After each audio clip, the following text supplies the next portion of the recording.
So జ్ఞానం అనే విషయాన్ని భగవంతుడు ఈ అధ్యాయంలో చక్కగా వివరిస్తున్నారు. జ్ఞానం అనే దానికి మామూలు లౌకికమైన ఇదిలో అంటే జ్ఞాన సాధనలో, జ్ఞాన మార్గములో 3 స్థాయిలు చెప్పారు. ఏమిటి జ్ఞానం? ఒకటి, నాకు ఏమీ తెలియనప్పుడు ఏదో కొంత విని తెలుసుకోవటం ద్వారా కలిగే జ్ఞానం ఒకటి. ఇప్పుడు భగవద్గీత నాకేం తెలుసు, ఊరికి పారాయణం చేయడం తెలుసు చాలామందికి. కాస్త ఎక్కడైనా విన్నారనుకోండి, అలా విన్నప్పుడు ఏమవుతుంది, కొంత తెలుస్తుంది. నాకేమీ తెలియదు అన్న స్థితి నుంచి కొంత తెలుస్తుంది. శ్రవణం ద్వారా కొంత. శ్రవణం ద్వారా తెలిసినంత మాత్రం చేత తెలిసినట్టు కాదు. శ్రవణం ద్వారా ఏమొస్తుంది, భగవద్గీతలో ఏముందో కొంత లోపలికి వస్తుంది. దాన్ని ఇన్ఫర్మేషన్ అంటారు. అంటే ఏంటి? సమాచారం. న్యూస్ పేపర్లో సమాచారం చదివినట్టు, తెలుసుకున్నట్లు భగవద్గీతలో ఓహో ఈ విషయాలు ఉన్నాయా అనేది తెలుస్తుంది. అంతే. అది ఎంతసేపు? కాసేపే. మళ్ళీ ఈ విషయాల్లో పడిపోతే గాలికి వెళ్ళిపోతుంది. శ్రవణం ద్వారా వచ్చేది అంతే, మళ్ళీ వెళ్ళిపోతుంది. అందుకేమన్నారు, మననం చేసుకోవాలి అన్నారు. Second stage. బాగా స్వాధ్యాయం చెయ్యాలి, దానికి ప్రయత్నం చెయ్యాలి. తర్వాత మాటికి అనుసంధానం. దేనికి అనుసంధానం? ఇవన్నీ ప్రాక్టికల్ పాయింట్సే కదా. ప్రాక్టికల్ లైఫ్లో తనకు తానుగా సమన్వయం చేసుకోవాల్సిన విషయాలే చెప్తున్నారు భగవద్గీతలో. సో అలా విన్నటువంటి వాటిని స్వాధ్యాయం చేసుకొని సమన్వయం చేసుకోవడం కొంతవరకు. ఇది చేసుకుంటే అప్పుడు ఏమవుతుంది, మననం వల్ల కొంత లోపల నిలుస్తుంది అన్నమాట. నిలుస్తుంది. మననం చేసుకోకపోతే మనది కాదు, మననం చేసుకుంటే మనది. అంటే వెంటనే మనకి జ్ఞాపకం వస్తుంది, అప్పుడు స్ఫురణకు వస్తుంది. ఎప్పుడు ఈ జీవిత అనుభవాలలో ఓ భగవద్గీతలో చెప్పారు కదా, ఇలా కదా అని జ్ఞాపకం వస్తుంది. లేకపోతే జ్ఞాపకం రాదు. కేవలం శ్రవణం ద్వారా ఏమి ఉండదు. ఎన్ని విన్నా ఎప్పటికప్పుడు పరిగెడిపోయి అన్నట్టు అయిపోతుంది. ఇది రెండవది. సో మననం చేసుకుంటే ఏమవుతుంది, కాస్త అర్థం అవుతుంది. ఓహో ఇలా అర్థమైంది, బాగానే ఉంది. తర్వాత అది అనుభవానికి రావాలి. చూడండి, అనుభవం ఎప్పుడు మూడవ స్థాయి. మననంలో ఏమవుతుందో అర్థం అవుతుంది, కొంత సమన్వయం కుదురుతుంది.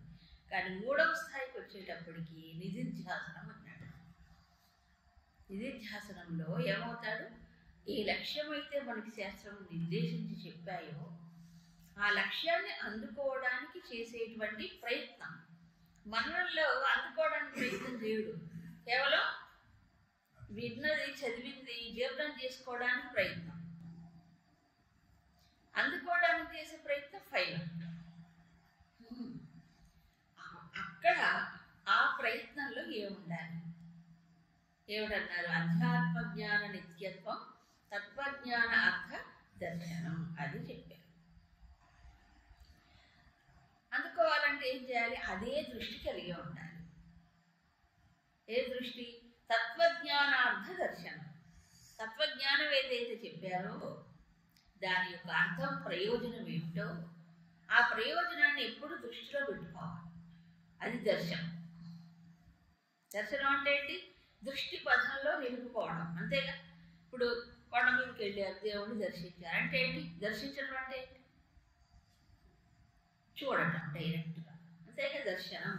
తత్వజ్ఞానార్థ దర్శనం అంటే తత్వజ్ఞానం యొక్క ప్రయోజనాన్ని చూడటం. చూడటం అంటే కట్టెతో చూడడు, ఇది బుద్ధిలో. అవునా? సో బుద్ధిలో ఎప్పుడూ కూడా ఏమిటి ప్రయోజనం? ఈ జ్ఞానం వల్ల మోక్షం. ఏంటి మోక్షం? బంధముల నుంచి బయటపడతాడు, పరిమితుల నుంచి బయటపడతాడు, అనంత సుఖాన్ని పొందుతాడు, శాశ్వతమైన ఆనందాన్ని పొందడం. అదే కదా. ఆ ప్రయోజనం గుర్తుపెట్టుకున్నాడు అనుకోండి, అప్పుడు సాధనలో ఏమవుతుంది? ఉత్సాహం వస్తుంది సాధన చేయడానికి. ఆ ప్రయోజనమే మర్చిపోయాడు అనుకోండి, మోక్షం ఏమిటి అనేది జ్ఞాపకం చేసుకోవడం అనుకోండి లక్ష్యం, అప్పుడు సాధన మీద ఇంట్రెస్ట్ ఉండదు. ఏదో మెకానికల్గా. అవునా కాదు? ఇప్పుడు మనిషి ఏదైనా సరే టార్గెట్ ఓరియంటెడ్ అండి. అంటే ఏంటి, ఒక లక్ష్యం పెట్టుకొని దానికోసమే పనిచేస్తుంటాడు. ఎవరైనా కామన్ మ్యాన్ కూడా అంతే. ఇక బిజినెస్ ఇంత స్టార్ట్ చేసాం, ఇంత క్యాపిటల్ అమౌంట్, చాలా కష్టపడతారు అందరూ. బిజినెస్ చేసేవాళ్ళంతా చాలా కష్టపడతారు. ఎందుకు? మాకు ఇంత లాభం రావాలి, ఈసారి ఇంత ఇది రావాలి, అవునా కదా? ఆ టార్గెట్ పెట్టుకొని దానికోసం కృషి చేస్తారు. అలాగే ఇక్కడ కూడా ఏమిటి లక్ష్యం? మోక్షం. ఏమిటి దానివల్ల వస్తుంది? మోక్షం వల్ల ఏంటి? మోక్షం మోక్షం అంటే ఏంటి? ఈ పరిమితుల్లో ఇరుక్కుపోయినటువంటి జీవుడు ఈ దుఃఖాలు కష్టాలు ఎన్నో ఉన్నాయి కదా, ఈ రెండిట్లో ఎప్పుడు ఊగులాడుతూ ఉన్నాడు. అది స్థిరం శాశ్వతం అక్షరం అని చెప్పాడు కదా. అక్షరం క్షరము కాంతి. అది పొందిన తర్వాత మళ్ళీ ఇంకేం లేదు, అయిపోతుంది కదా. అది లక్ష్యం అనేది జ్ఞాపకం చేసుకున్నాను అనుకోండి, అప్పుడు నిరంతర ప్రయత్నశీలుడు అవుతాడు. అందుకే గురుదేవులు ఒక మాట చెప్పేవారు, the higher the goal the greater the inspiration. మహావాక్యం. అంటే లక్ష్యం ఎంత ఉన్నతంగా ఉంటే అంత తీవ్రంగా మనిషి ఏం చేస్తాడు? ఉత్తేజంతో కృషి చేస్తాడు. ఉన్నతంగా లక్ష్యం ఉండాలి. అప్పుడు నిరంతరం దాని మీదే కృషి చేయగలరు. లక్ష్యం విస్మరణే మిగతా వాటన్నిటికీ కారణం. అవునా కాదా? లక్ష్యాన్ని మర్చిపోయాడు అనుకోండి, ఏమిటి నేను ఈ ఆధ్యాత్మిక జీవనంలో నేనేం సాధించాలి? లక్ష్యం మర్చిపోతే చిన్న చిన్న లక్ష్యాలకు తగులుకుంటుంది మనస్సు.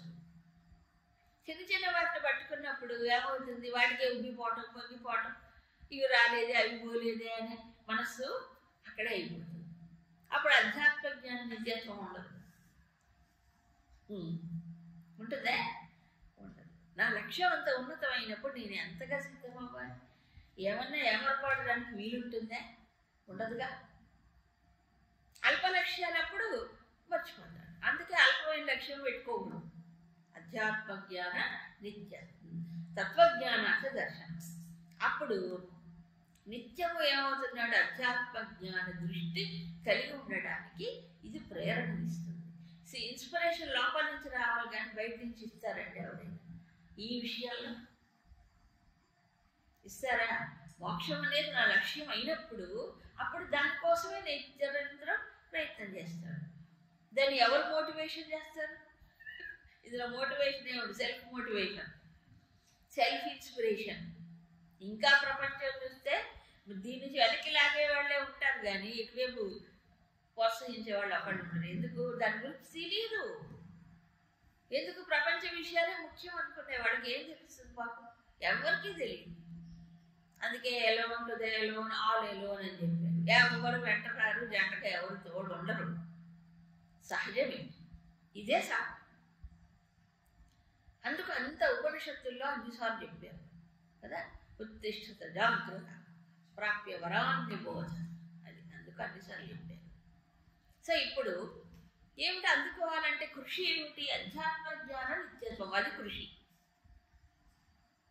అది కృషి అంటే నిత్యము అధ్యాత్మ జ్ఞానములో ఉండటం. ఆత్మానాత్మ వివేకం యందు నిత్య నిరంతరము ఆసక్తి కలిగి ఉండటం. ఆత్మానాత్మ వివేకం అంటే క్షేత్రజ్ఞమే, విభాగమే. క్షేత్రం ఏంటి? అనాత్మ. క్షేత్రజ్ఞుడెవరు? పరమాత్మ.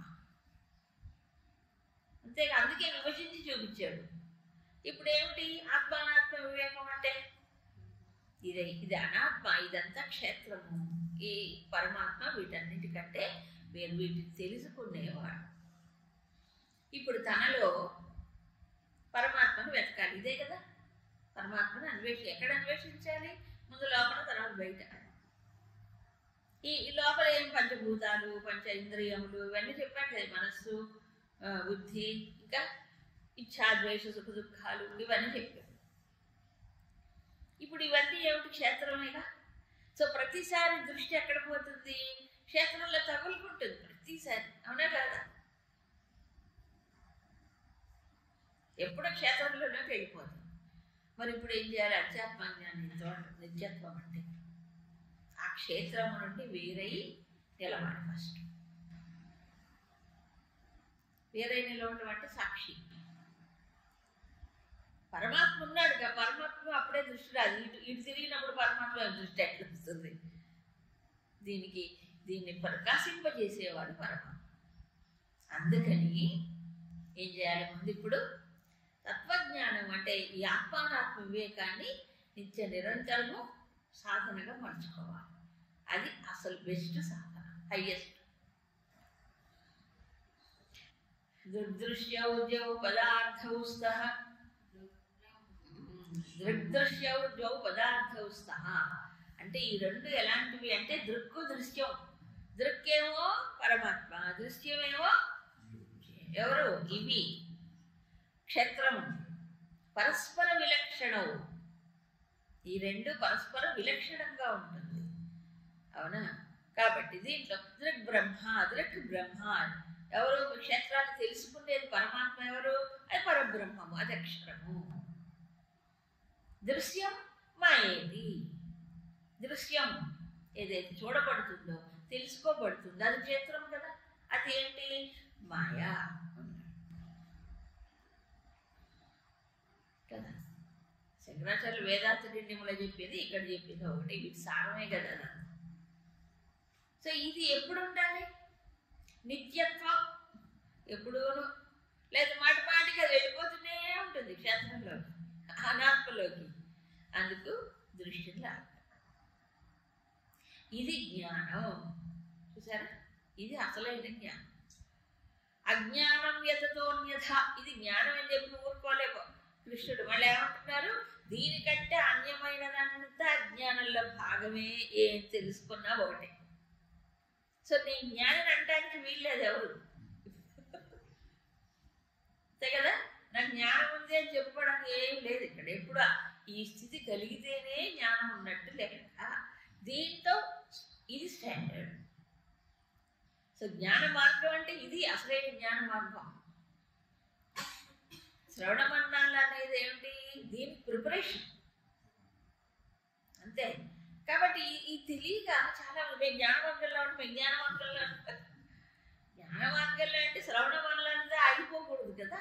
ఈ జ్ఞానం అధ్యాత్మ జ్ఞానం నిత్యత్వం కలిగే వరకు జ్ఞానం వచ్చినట్టు కాదు. కాకపోతే ఏమంటారంటే ఇప్పుడు దీనికి గురుదేవుడు మంచి ఎగ్జాంపుల్ చెప్పారు. జ్ఞానం అని ఎందుకన్నారు? ఇంకా వాళ్ళకి ఆత్మానుభవం రాలేదు కదా అంటే ఈ స్థితి వస్తే జ్ఞానం. కానీ దీనికి ముందు నుంచే సాధన చేయాలి కదా, ప్రిపరేషన్. అందుకు ఒక ఎగ్జాంపుల్ చెప్పేవాడు. మనం ట్రైన్లో ప్రయాణం చేస్తున్నాం అనుకోండి, రైలులోకి వస్తాం. చేస్తుంటే సరే ఇక్కడ కన్యాకుమారి దగ్గర ఎక్కాడు. కన్యాకుమారి టు ఢిల్లీ ఉంటాయి పెద్ద ట్రైన్స్. కన్యాకుమారి దగ్గర ఎక్కిన ఎన్ని స్టేట్స్ దాటిపోవాలి చెప్పండి? దాటిపోవాలా? తమిళనాడు, ఆంధ్ర, తర్వాత ఏవో మొత్తానికి యూపీ అని దాటిపోవాలి. ఒరిస్సా. ఇక్కడ వాళ్ళ రూట్ని బట్టి ఆ పైన అక్కడ ఓడి. ఈ మధ్యలో ట్రైన్లో కూర్చున్న వాళ్ళు ఏం మాట్లాడుకుంటారు? స్టేషను వచ్చింది. ఏమండి నెల్లూరు స్టేషన్ పోయిందా అంటారు. నెల్లూరు పోయిందా అంటారు. అవునా? నాగపూర్ వచ్చిందా అంటారు. నాగపూర్ రావటం ఏంటి, నెల్లూరు పోవటం ఏంటి? అది రాదు, ఇది పోదు. పోయేది ఎవరు? రైలు కదా. ఇది వాడక భాషలో ఉన్నది. రైలు కదులుతుంది, రైలుతో పాటు పోతుంది. స్టేషన్లో ఎక్కడ పోతుంది? కదా. ఇది మామూలుగా అయితే మనకు అర్థం అవుతుంది. అవునా? ఏమి ఈ టైంకి మనం భువనేశ్వర్ చేరుకొని ఉండదు, కానీ భువనేశ్వర్ లేటుగా వస్తుందటండి. అలా కానీ దీని అర్థం మనకు తెలుసు. స్టేషన్లు అక్కడే ఉంటాయి, ఈ రైలే ముందు వెనక కాస్త అవుతుంది. అంతేనా? అట్లాగే ఇప్పటిదాకా చెప్పినటువంటివి లక్షణాలు. ఏ లక్షణాలు? జ్ఞానం పొందటానికి లక్షణాలు. ఏది? అమానిత్వం, అదంకిత్వం చెప్పి చివరిగా అధ్యాత్మ జ్ఞాన నిత్యత్వం, తత్వజ్ఞానార్థ దర్శనం. ఈ లక్షణాలు ఒక్కోటి ఎలర్ట్గా జాగరూకతతో ఒక్కోటి ప్రయత్నపూర్వకంగా కల్టివేట్ చేసుకుంటూ ఉంటుంటే చివరికి వచ్చేది ఏంటి? ఆత్మానుభవం, పరమాత్మతో ఏకమవ్వడం. సో పరమాత్మ ఏకం అవ్వడానికి ఏ ద్వారం గుండా ఏకం అవ్వాలి, ఆయనలో లీనం అవ్వాలంటే ఇది ముఖ్యం. అధ్యాత్మ జ్ఞాన నిత్యత్వం తత్వజ్ఞానార్థ దర్శనం. ఫైనల్గా ఒక ముఖద్వారం ఉంటుంది కదా, ఫిజికల్గా మనం ఎక్స్ప్లెయిన్ చేస్తున్నప్పుడు. ఏమిటా ముఖద్వారం అంటే నిజమే, లక్ష్యాన్ని ఎప్పుడు గుర్తుపెట్టుకోవాలండి. లక్ష్యాన్ని గుర్తుపెట్టుకోవాలంటే ఈ ప్రపంచ విషయాలు ఇరుక్కుపోకుండా ఉండాలి. ఇరుక్కుపోకుండా ఉండడానికి చెప్పారు ఇందాక, అహంకారం, వైరాగ్యం ఇవన్నీ దానికి సహాయపడతాయి. సో ఇందులో ఏది ముఖ్యం అని చెప్పడానికి లేదు ఇక్కడ. ఈ ముఖ్యమైన రెండు ఏదైతే ఉన్నాయో వాటికి సహకరించేవి ఇంతకు ముందు ఉన్నవి. ఏది? అమానిత్వం, అదంబిత్వం, ఆచార్యోపాసన ఇవన్నీ కూడా వీటికి దోహదకరంగా ఉంటాయి. నెమ్మదిగా మార్పు వస్తుంది. ఒకేసారి దీన్ని బట్టి చూస్తే ఈ ఆత్మానుభవము, ఈ జ్ఞానం అనేది ఎవరు ఇచ్చేదా? నిర్మించేయబడితే వచ్చేదా? చెప్పండి, కాదు కదా. ఎక్కడున్నాడు పరమాత్మ? లోపలే క్షేత్రజ్ఞుడై ఉండేది. ప్రాప్త వస్తువే ఆత్మవస్తువు శంకర్ చెప్తారు. అప్రాప్త వస్తువులా కనిపిస్తోంది, ఎప్పుడూ ఉన్నది. ఉన్నదాన్ని పొందటానికి ఎవరు సహాయం చేయాలి? ఎవరు చేస్తే పొందగలం? ఉన్నదే కదా, తనకు తానే చెయ్యాలి. సరే, ఇది జ్ఞానం అంటే ఏమో క్లియర్గా చెప్పాను. కాబట్టి ఇది కనుక బాగా వంట పట్టించుకుంటే నా జ్ఞానం ఉంది అనుకోరు ఎవ్వరు. ఇది మిగతా అంతా జ్ఞానమే అన్నారు ఆ స్టాండ్. అవునా? సో దీన్ని రీచ్ అవ్వడానికే ప్రయత్నం చేయాలి. ఇది పార్ట్ టైం జాబ్ కూడా కాదు. మళ్ళీ ఎందుకు? అధ్యాత్మ జ్ఞాన నిత్యత్వము. నిత్యత్వం అంటే ఎప్పుడు అంటే అసలు లీవ్ ఉండవు. అమ్మకు లీవ్లు ఉండవు. ఎందుకు? ఏ ఒక్కసారి మనసు స్ఖలనమైన, బుద్ధి స్ఖలనమైన ఎవరు వెళ్ళిపోతుంది. ఎందుకంటే దీనికంటే వేగమైంది మరొకటి లేదు, సూక్ష్మమైంది మరొకటి లేదు. సో వీటిని తిప్పుకోవడమే గొప్ప సాధన. ఇవన్నీ ఈ మిగతావన్నీ దీనికోసం, మిగతా ప్రాక్టీస్ అన్నీ దీనికోసం. Very good. ఇప్పుడు జ్ఞేయం తెలుసుకోవాలి. ఎవరిని తెలుసుకోవాలి? క్షేత్రజ్ఞుడు, అంతే కదా, పరమాత్మ. అది జ్ఞేయంగా చెప్పారు. ఓహో, ఇప్పుడు ఎవరైనా అనాదిమత్ పరం బ్రహ్మ. ఇందాకేమన్నారు? అన్ని క్షేత్రాల్లో ఉండే క్షేత్రజ్ఞుడు నేనంటే పరమాత్మ, పరబ్రహ్మము నేనే. అనాదిమత్ అంటే అనాది లేనటువంటి, పరం అంటే నిరతిశయమైనది, దాంతో పోల్చడానికి వీలు లేనటువంటి తత్వం. అది సత్తు కాదు, అసత్తు కాదు, స్థూలము కాదు, సూక్ష్మము కాదు. వస్తువుల్లాగా ఒక ఉనికి ఉన్నది కాదు. వస్తువుల్లాగా ఒక ఉనికి ఉన్నదంటే మనం ఇంద్రియాలతో గ్రహించవచ్చు, అవునా? కొన్ని సూక్ష్మమైనటువంటిది అంటే మనసు బుద్ధులతో గ్రహించవచ్చు, అది కాదు. కాబట్టి సత్ అనడానికి లేదు. అసత్తం అంటే అసలు లేనిది కాదుగా, ఉంది,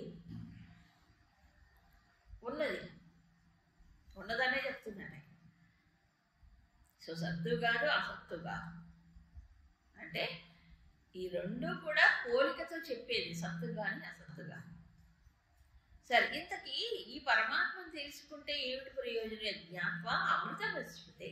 అది ఏంటి? అమృతత్వాన్ని పొందుతాడు. 12లో చివరకు చెప్పింది ఏంటి? ఏ ధర్మ్యామృతముదం యథోక్తం పర్యుప. ధర్మ్యామృతం, అమృతం అన్నాడు. అది ఇక్కడ కూడా ఏమన్నారు? దీన్ని తెలుసుకున్నప్పుడు అమృతం అశ్నుతే, అమృతత్వాన్ని పొందుతాడు. ఏది? ఈ పరమాత్మ స్వరూపం ఏమిటో, క్షేత్రజ్ఞుడు ఎవరు, అదే జ్ఞేయం. చూసారా? ఇప్పుడు జ్ఞానం చెప్పాడు కానీ ఇప్పుడు ఇక్కడ క్షేత్రజ్ఞుడి గురించి చెప్పలే. క్షేత్రజ్ఞుడు జ్ఞేయం, అందుకోపడవలసినటువంటి లక్ష్యం క్షేత్రజ్ఞుడు. ఇప్పుడు అర్థమైంది. క్షేత్రజ్ఞుడు ఎవరు ఇప్పుడు? జ్ఞేయం అని. అందుకే క్షేత్రజ్ఞుడి గురించి ప్రత్యేకంగా చెప్పలేదు, ఇప్పుడు చెప్తున్నాను. ఇక్కడి నుంచి వరుసగా చెప్తున్నాను. ఇప్పుడు ఆయన అక్షరము, ఆయన ఇదని సత్తు కాదు, అసత్తు కాదు, అనాది పరబ్రహ్మ అని మనకి కొంతవరకు బుద్ధికి అందించారు. కానీ ఈ పరమాత్మ తత్వాన్ని ఇంకా విశదంగా బుద్ధికి అర్థమయ్యేలాగు మరికొన్ని సూచనలు. సర్వదా పాణిపాదం తదు, అంతటా ఆయన కళ్ళు, ఆయన చేతులు, ఆయన కాళ్ళు, ఆయన శిరస్సులు, ఆయన ముఖములే మొత్తం ఉన్నాయి. సర్వం ఆవృత్యతిష్టం. ఏమండి, ఒక మనిషి అయితే ఒక చోట ఉంటాయి కళ్ళు, కాళ్ళు, చేతులు ఇవన్నీ కదా. ఇక్కడ వివరణ బట్టి అంతటా ఆయన కళ్ళు, కాళ్ళు ఉంటాయంటే ఆయన మనిషి ఒక రూపమా, ఒక ఫ్రేమ్లో ఉన్నవాడా? కాదు. మరి ఎవరు ఇప్పుడు? అందుకే సర్వమావృత్య తిష్టతి అన్నాడు. అంతటా వ్యాపించి ఉన్నాడు మొత్తం. ఆవృత్తి అంటే అన్ని తనలో నిలుపుకున్నాడు అని అర్థం. కప్పి ఉంచాడంటారా? అంటే ఏమిటి? ఇప్పుడు ఈ కళ్ళు, కాళ్ళు, చేతులు, ఇంద్రియములు ఇవన్నీ కదా, ఇవన్నీ పనిచేస్తున్నాయంటే ఎక్కడెక్కడ ఇవి పనిచేస్తున్నాయో అదంతా ఎవరెప్పుడు? సో లొకేషన్ ఒక చోట లేదు ఇక్కడ, అదేమైంది? కాబట్టి ఎక్కడెక్కడ ఇంద్రియాలు పనిచేస్తున్నాయో అక్కడంతా ఉన్నది ఎవరు? పరమాత్మ. ఈ ఒక్క ఐడియా ధారణ చేసుకోవడమే కష్టం, అవునా కాదా? ఎందుకంటే ఈ ఇంద్రియాలు, ఈ శరీరంలో ఇంద్రియాలు పనిచేస్తుంటేనే పరమాత్మ అనుకోడు మనిషి, గుర్తురాడు. కాబట్టి అన్ని ఇంద్రియాలు ఎక్కడెక్కడ పనిచేస్తా అదంతా ఆయనే ఉన్నాడు అనుకోవడం గొప్ప సాధన, అవునా కాదా? అందుకని ఏమవుతుంది ఇప్పుడు దీంతో? వ్యష్టి దృష్టిలో నుంచి ఏమవుతున్నాడు? సమిష్టికి వస్తున్నాడు. ఇలా చిన్న ఫ్రేమ్లో ఇరుక్కుంటాడు కదా మనిషి. అందుకని అయితే ఓ సందేహం ఏమంటే, అన్ని కాళ్ళు, చేతులు, ముఖం ఇవన్నీ ఆయనవే అంటున్నారు కదా. ఆయన కాళ్ళు, అన్ని చేతులు. అప్పుడు ఈ ఇంద్రియాలు ఏం చేస్తాయి? మంచి, చెడు, గుణం, దోషం ఉంటాయి కదా వాటిల్లో. ఇంద్రియాల్లో గుణదోషాలు ఉంటాయి, రాగద్వేషాలు ఉంటాయి, అన్నీ ఉంటాయి. ఉన్నప్పుడు ఈ పాపపుణ్యాలు కానీ గుణదోషాలు కానీ ఆయనకు అంటుతాయి. అంటావు అంటే అంటావు. ఎందుకంటావు? ఇప్పుడు చెప్తావు సర్వ ఇంద్రియ గుణాభాసం, ఆ ఇంద్రియముల యొక్క గుణముల ద్వారా ప్రకాశిస్తున్నాడు అంతే తప్ప నిజానికి ఆయనకి ఇంద్రియాలు లేవు. అంతటా నిండి ఉన్నవాడికి ఇంద్రియాలు ఎట్లుంటాయి? విచిత్రం ఏంటంటే తనకి ఇంద్రియాలు లేవు, కానీ అన్ని ఇంద్రియాలు ప్రకాశిస్తాడు. నిజమే, కరెక్టే. ఒక రూపం తనకు ఉన్నప్పుడు అన్ని రూపాలు తాను అవ్వలేడుగా. ఏ రూపము లేకపోతే అన్ని రూపాలు తాను అవుతాడు, అవునా? తన ఒక ఇంద్రియం అయినప్పుడు అన్ని ఇంద్రియాలు ఎలా ప్రకాశిస్తాడు కదా. నిన్న మనం చెప్పుకున్నాం, ఎలక్ట్రిసిటీ, విద్యుత్ శక్తి ఎక్కడుంది? ఒకే చోట ఉంది. ఎక్కడెక్కడ పరికరాలు అక్కడక్కడంతా విద్యుత్ శక్తి ఉంది. లేదా పని చేయవు. కానీ విద్యుత్ శక్తిలో చూసినప్పుడు ఏ పరికరాలు ఉన్నాయి? ఫ్యాన్ ఉందా, లైట్ ఉందా? ఏమి ప్యూర్. అది అందుకే అసక్తం సర్వభృతం. అసక్తం అంటే వాటిల్లో ప్రకాశిస్తుంది కానీ దానికి తగులుకోదు, అటాచ్మెంట్ లేదు, ఏ దానికి తగులుకోదు. పరమాత్మ దేని తగులుకుంటాడు ఆయన? సర్వభృత, అన్నిటికీ ఆధారం. నిజమే, ఒకదాన్నే పట్టుకున్నప్పుడు అన్నిటికీ ఆధారం అవ్వలేదు. ఏమన్నా వీళ్ళు ఇంద్రియాలు బాగున్నాయండి, నేను ఇక్కడే ప్రకాశిస్తా అంటాడు పరమాత్మ. సర్వభృత్, అన్నిటికీ ఆధారం. కాబట్టి దీన్ని పట్టుకోడే.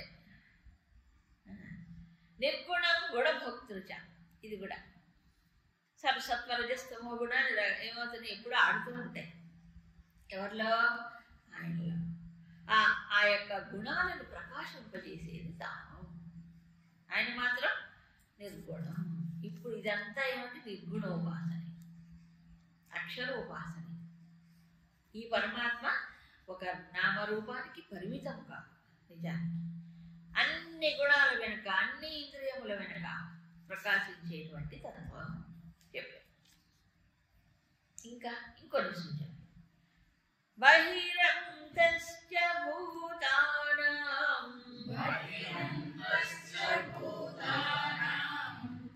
అచరం చరమేవ చ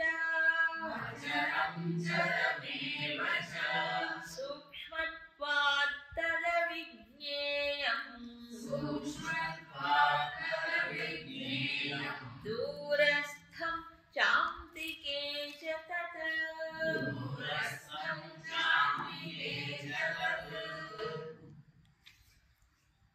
ఇవన్నీ ఉపనిషత్తు మంత్రాలే. ఇప్పుడు చెప్పినవన్నీ డైరెక్ట్. బహిః అంతః భూతానాం అంటే ప్రాణుల యొక్క బహిః అంతః బయట లోపల ఉన్నటువంటి. అచరం చ చరం ఏవ. అచరం చరం అంటే కదిలేది, అచరం అంటే కదలనిది. చరలింగం అంటాం చూడండి, చరలింగం అచరం కదలనిది ఒకే చోట. మామూలుగా మనం శివలింగాల్లో ఈ చరలింగం అంటే ఏంటంటే ఆ లింగం వాడుకొని వాళ్ళు లోపల పెట్టుకోవచ్చు. ప్రతిష్ఠితమైన లింగం ఒకే చోట కదలదు. అట్లా సూక్ష్మత్వాత్ అచరం చరం రెండును, కదిలేది కదలనిది రెండు కూడా. బహిః అంతః లోపల బయట ఉంది. మరి లోపల బయట అంతటా ఉంటే ఎందుకు తెలియట్లేదు? సూక్ష్మత్వాత్ తద్ అవిజ్ఞేయం. కారణం చెప్పాడు ఎందుకు తెలియదు. లోపల బయట ఉంటే తెలియాలి కదా, ఎందుకు తెలియట్లేదు? సూక్ష్మత్వాత్ అత్యంత సూక్ష్మమైనది కాబట్టి ఈ తత్వం అవిజ్ఞేయం తెలియదు. ఎంత దూరంలో ఉందండి, ఎంత ప్రయాణం చేయాలి? అజ్ఞానికి దూరం, జ్ఞానికి దగ్గర. దూరస్థం చ అంతికే చాలా దూరంగా ఉంటుంది, అత్యంత సమీపంలో కూడా ఉంటుంది. ఎందుకని? సర్వమావృత్య తిష్టతి, అంతటా ఉన్నది కాబట్టి ఎక్కడ పోయినా ఉంటుంది. ఎంత దూరంలో అది ఉంటూనే ఉంటుంది పరమాత్మ తత్వం. నువ్వు ఎక్కడికి పోయినా అత్యంత సన్నిహితంగా ఉండేది పరమాత్మ కదా. దూరము దగ్గర అనేది మన బుద్ధి యొక్క కాన్సెప్ట్, బయట లోపల అనేది మన యొక్క కాన్సెప్ట్. అవునా? చరం అచరం మన ఇవన్నీ మనసు యొక్క కాన్సెప్ట్. ద్వంద్వాల్లోనే ఉంటుంది ఇప్పుడు. అవునా కాదు? బుద్ధి కానీ మనసు కానీ.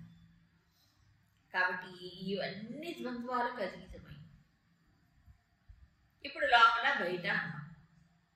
అవునా?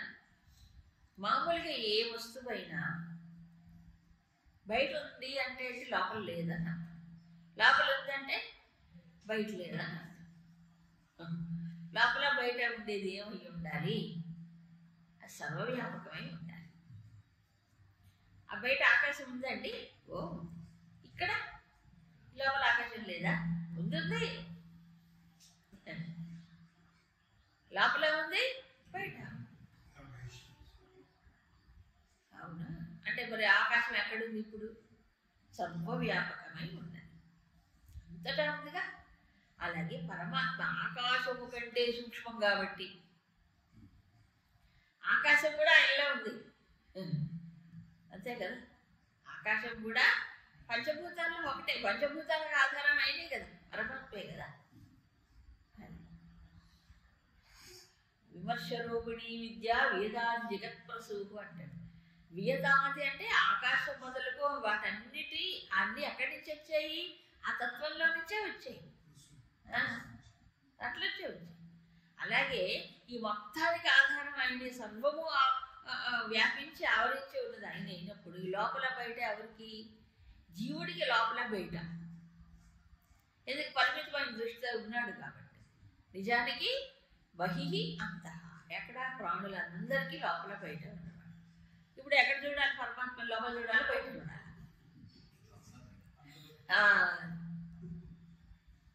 ఎంత దూరం పోవాలి? దూరస్థ అంతికే అంటే ఏంటి? నువ్వు ఎంత దూరం పోయినా ఆయన ఉంటాడు, నువ్వు ఎక్కడ పోకపోయినా చూసారా? పరుగులు అయిపోతాయి అప్పటికి కదా, అయిపోవు. లేకపోతే అక్కడ చూడాలి ఇక్కడ చూడాలి అనుకుంటాం కదా మామూలుగా. ఎక్కడో ఎక్కడో ఒక చోటే ఉంటాడు, అక్కడ చూడాలి దేవుణ్ణి అనుకుంటాం. ఇప్పుడు దూరస్థం అంతకి కళ్ళు మూసుకుంటే అత్యంత సమీపంలో, కళ్ళు తెరిస్తే ఎక్కడ పోయినా ఆయన. నిజానికి ఉన్నది ఒక్కడే, ఆయనలోనే ఇవన్నీ కదులుతున్నాయి. సర్వ జగత్తు ఆయనలోనే కదులుతాం. అచరం చరం, ఇది కూడా చెప్పుకున్నాం. కదిలేది కదలదు. ఇప్పుడు చూడండి, కేవలము ప్రాణుల్లోనే ఉంటాడా భగవంతుడు? మరి కదలనటువంటి ఎన్నో ఉన్నాయి కదా, అంతటి తాము కదలలేవు, తెలుసుకోలేవు, లేవా? ఎన్నున్నాయి? కొండలు, గుట్టలు, ఇవన్నీ సహజంగా ఎక్కడికి పోవు. అచరం కదలని, అచలం అంటాం దాన్ని.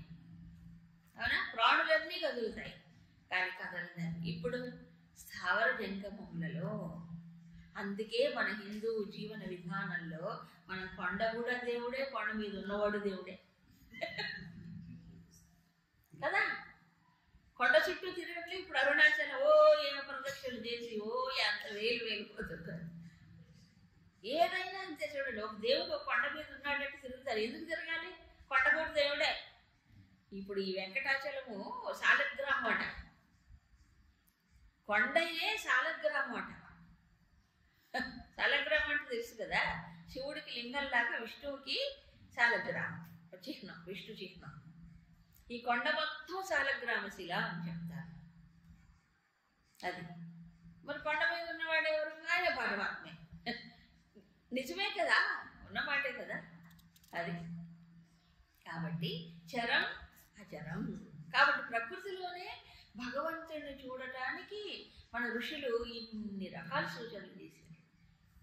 చెట్టును మనం పూజిస్తాం, మన పావును మనం పూజిస్తాం, తప్పు కదా. నాగులు చవితి ఎవరిని పూజిస్తాం? నాగులు పూజిస్తాం, చెట్టును పూజిస్తాం. ఓ శిలను పెట్టుకొని పల్లెల్లో, ఇప్పుడంటే గుళ్ళు ఇళ్ళు మూర్తులు వచ్చాయి కానీ ఒకప్పుడు పల్లెల్లో మూర్తి ప్రతిష్టలు లేవండి. చిన్న చిన్న గుళ్ళు కట్టుకున్న రాయిని పెట్టుకునేవాడు. ఇప్పుడు మారిపోయింది, కాస్త ఇవొచ్చాయి గుళ్ళు గిళ్ళు లేవు. ఒకప్పుడు రాళ్ళు, ఈమె సక్కుబాయమ్మ అంటాడు, ఒక రాయి పెడతా. గుజ్జాలమ్మ ఒక రాయే ఉంటుంది, అక్కడ ఏం ఉండదు. మరి చరాచరముల్లో భగవంతుడు ఉన్నప్పుడు ఎందుకు దాంట్లో చూడకూడదు? వీళ్ళు మీరు రాళ్లలో రప్పల్లో దేవుడు ఉన్నాడు అంటారంటారు, విమర్శిస్తారు. మన పరమాత్మ ఒకే స్వర్గంలో లేడు. ఫాదర్ ఇన్ హెవెన్స్ అంటే ఓ స్వర్గంలో ఉండే పిత అంటాడు, స్వర్గంలోనే ఉంటాడు. ఎక్కడ ఉండడా మీ దేవుడు? అవునా కాదు? అవునా? కాబట్టి ఎక్కడుంటాడు దేవుడు? అచరం చరం, కదిలే కదలని వాటిల్లో. కాబట్టే హిరణ్యకశ్యపుడు ఛాలెంజ్ చేసినప్పుడు ప్రహ్లాదుడిని ఏమిటి ఈ స్తంభంలో ఉన్నాడని హరి చూపించావు అంటే ఏమయ్యాడు? హిరణ్యకశ్యపుడు ప్రకటించబడలేదా? స్తంభం నుంచి వచ్చాడా? మరి స్తంభంలో ఏమైంది? ఉట్టి స్తంభమే కదా, వచ్చాడా లేదా?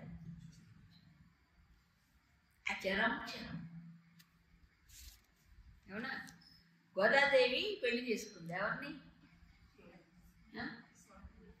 ఏ స్వామిని? శిలామూర్తే. శిలామూర్తి. ఆమె శిలను చూడలేదు అక్కడ, భగవంతుడిని చూసింది. ఎవరైనా చేసుకుంటారండి?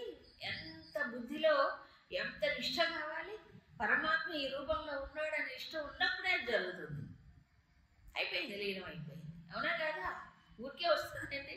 శిలనుగా చూసేవాడికి భక్తి ఎట్లా వస్తుంది? కాదు కదా. అవునా? ఆమె సజీవమైన రూపంలో చూసింది శిల కాదు. అట్లాగే అదొక ఉపాసన, గొప్ప ఉపాసన. ఇక్కడ ఒక రూపంలో కూడా కాదు, ఇక్కడ ఒక రూపంగా చరాచరం అంటే కదిలేది కదలనేది. అంటే దీనికి రూపం యొక్క పరిమితులే లేవు. ఒక ప్రదేశము అనేది నిర్ణీతమైనటువంటిది కాదు. కదిలే కదలని వాటన్నింటిలో స్థావర జంగమములలో ఉన్నది పరమాత్మ. సో ఇప్పుడు ఇలాంటి భగవంతుడిని ఎలా పొందాలి అనే విషయాన్ని మనకి తర్వాత శ్లోకంలో చెప్తాం.